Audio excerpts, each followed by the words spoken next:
When Bnei Israel are pursued by Paro and the Egyptians, as they are camped at the Yam Suf, they become very afraid.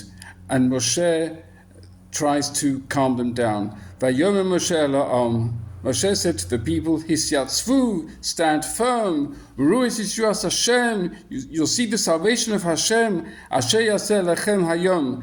What he's going to do for you today. Ki kasher yisem Mitzrayim hayom. As you see Egypt today, lo tosifun l'rosom od ad olam. You will never see them like this again. Ever. There is a fascinating Chasam Sofer on this.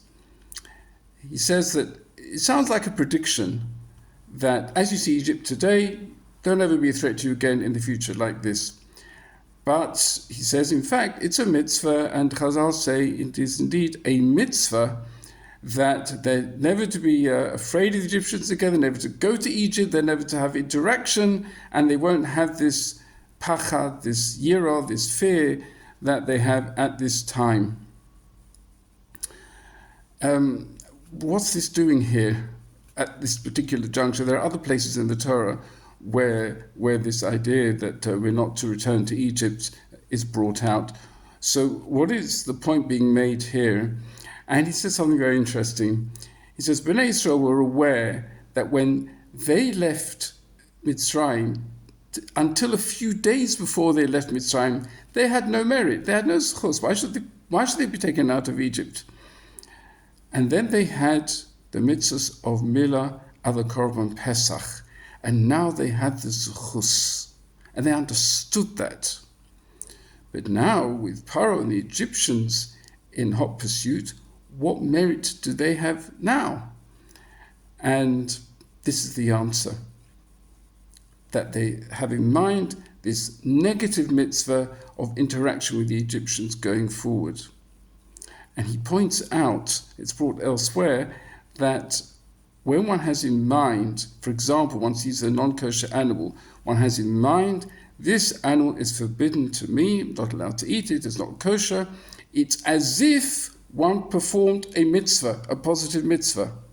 And so here too, if Bnei Israel have in mind, they stand firm, believe in Yeshuas Hashem, and they're not going to have this future interaction with the Egyptians, then it's as if they have done a mitzvah, and that is the merit for now being saved.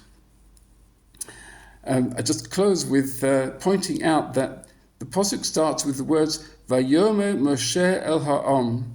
Moshe said to the people, Al tiro, don't be afraid. This exact phrase with the same drop, the same musical notes, occurs in next week's Sedra at the time of Ma'amad Har Sinai, the time of the giving of the Torah.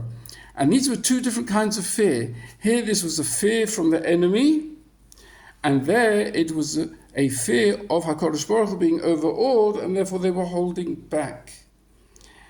And so the similar phrase is used, well, identical actually, but then it becomes different. Fear in the first case, not appropriate. Put your faith in Hashem and Zechuyos. And there is room for a certain kind of fear, not the fear that causes you to withdraw, but just the fear that one is in the presence of Hashem, being in awe and concerned to do his mitzvahs properly, but not chas v'sholom to be so afraid that one withdraws from connection with Hashem.